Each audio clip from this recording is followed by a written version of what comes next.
Olá! Hoje a gente vai mergulhar na história de uma das cidades mais complexas e ao mesmo tempo mais reverenciadas do mundo, Jerusalém. Uma cidade que tem, na verdade, uma identidade dupla. Ela é um centro de conflito histórico e, ao mesmo tempo, um grande símbolo de esperança celestial. Vamos pensar um pouco sobre isso. Essa é a grande contradição de Jerusalém. Um paradoxo que atravessa milênios e que continua a fascinar e também a confundir o mundo inteiro até hoje. Olha que interessante. O nome em hebraico, Yerushalayim, muito provavelmente quer dizer Cidade da Paz. É uma ironia profunda se a gente pensar em toda a sua história. Mas, ao mesmo tempo, não dá para negar a importância dela.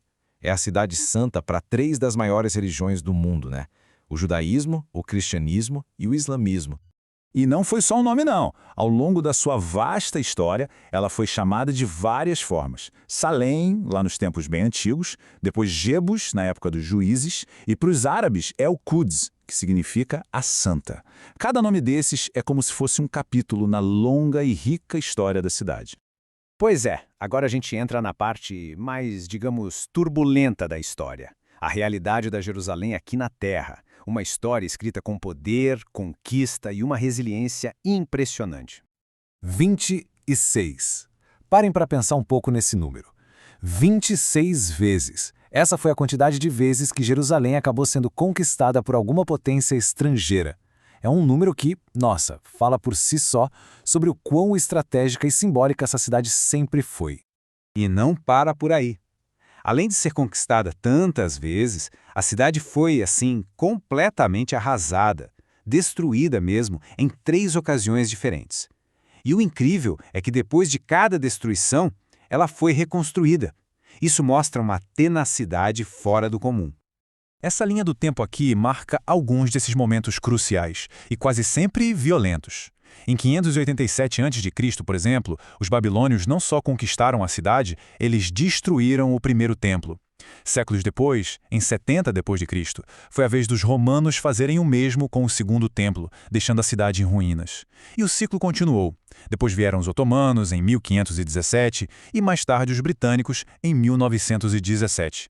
Cada um que chegava remodelava o destino de Jerusalém. Tudo isso nos traz até os dias de hoje, porque, sabe, esse conflito sobre Jerusalém não é coisa do passado. A questão sobre o status da cidade hoje é, sem dúvida, um dos pontos mais delicados da geopolítica mundial. E aí a gente chega na pergunta de $1 milhão, né?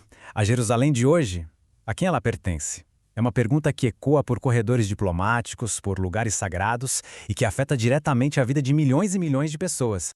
Essa tabela resume bem essa confusão toda dos tempos modernos. Olha só, o plano original da ONU lá em 1947 era que a cidade tivesse um status internacional. A ideia era um tal de corpus separatum, ou seja, ela seria administrada por uma entidade internacional, não pertenceria a ninguém especificamente. Só que depois da guerra de 1967, Israel passou a controlar a cidade inteira e em 1980 declarou Jerusalém como sua capital. A questão é que a maior parte da comunidade internacional não reconhece isso e por isso mantém suas embaixadas em Tel Aviv.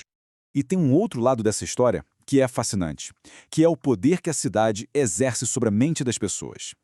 Existe um fenômeno real, documentado, chamado Síndrome de Jerusalém. É uma espécie de psicose temporária que afeta alguns visitantes. Eles ficam tão tomados pela atmosfera espiritual do lugar que perdem a noção. Isso mostra o impacto profundo que Jerusalém tem. Bem, e é aqui que a nossa conversa dá uma guinada. A gente sai da Jerusalém terrena, essa cidade marcada por tantos conflitos, para mergulhar numa visão profética, a imagem de uma nova Jerusalém, uma cidade celestial perfeita. É o livro do Apocalipse que traz essa visão. E não é uma cidade reconstruída por mãos humanas, não. A imagem é de uma cidade divina, que desce dos céus, simbolizando uma nova criação, uma perfeição que não é deste mundo. E a descrição dessa cidade é simplesmente espetacular. É uma visão de perfeição pura. Os alicerces dela seriam construídos com 12 camadas de pedras preciosas, coisas como jaspe, safira, esmeralda. É de tirar o fôlego.